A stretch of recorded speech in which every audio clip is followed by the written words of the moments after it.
Hello friends, आज हम इस लेसन द सुनामी के तीसरे पार्ट पर पहुंच करके इसके बारे में जानेंगे।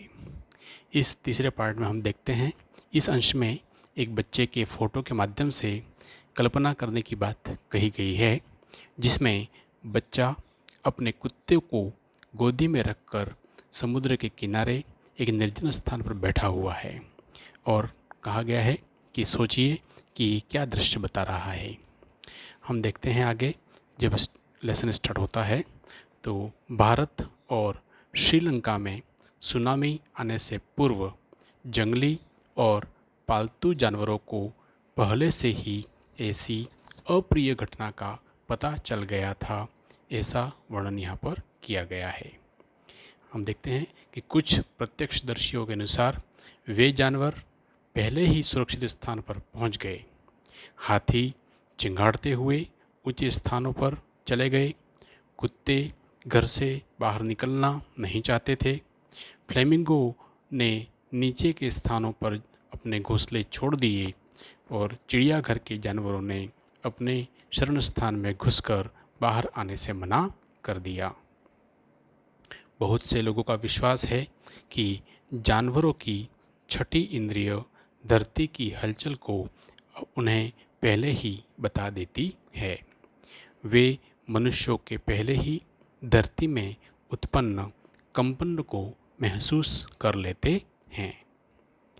वास्तव में तो यह हम आश्वस्त नहीं हैं कि जानवरों के अंदर छठी इंद्रिय होती है या नहीं, लेकिन तथ्यों को देखें तो पता चलता है कि हिंद महासागर में उठी लहरों से जहां दर्जनों देशों में लगभग 1,50,000 लोगों की जान गई होगी, वहीं बहुत ही कम जानवरों की मृत्यु के समाचार सुने गए। आगे देखते हैं हम कि भारत के कड़लोर किनारे पर हजारों लोग मारे गए, जबकि भैंसें, बकरियां और कुत्तों को बहुत ही कम नुकसान हुआ था। श्रीलंका का याला नेशनल पार्क, जहां पर हाथी, तेंदुआ और लगभग 130 पक्षियों की प्रजातियां हैं, वहां पर जब ये भूकंप या सुनामी की लहरें आई तो वहाँ पर 60 भ्रमणकर्ता जो घूमने आए हुए थे वो लोग मारे गए। लेकिन जब घटना समाप्त हुई उसके बाद किसी जानवर का मृत शरीर वहाँ पर नहीं मिला, सिवाय 2 भैंसों के जो पेंटांगन ब्रिज जो वहाँ पर है, वहाँ पर समुद्री लहरों के अंदर वहाँ पर बह गई थी।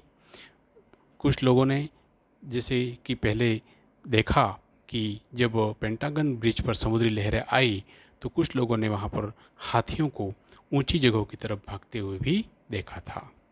अगले पेज पर हम देखते हैं, वहाँ बताया गया है कि श्रीलंका का एक जो निवासी था वह रोज़ अपने कुत्ते को घुमाने के लिए ले जाता था।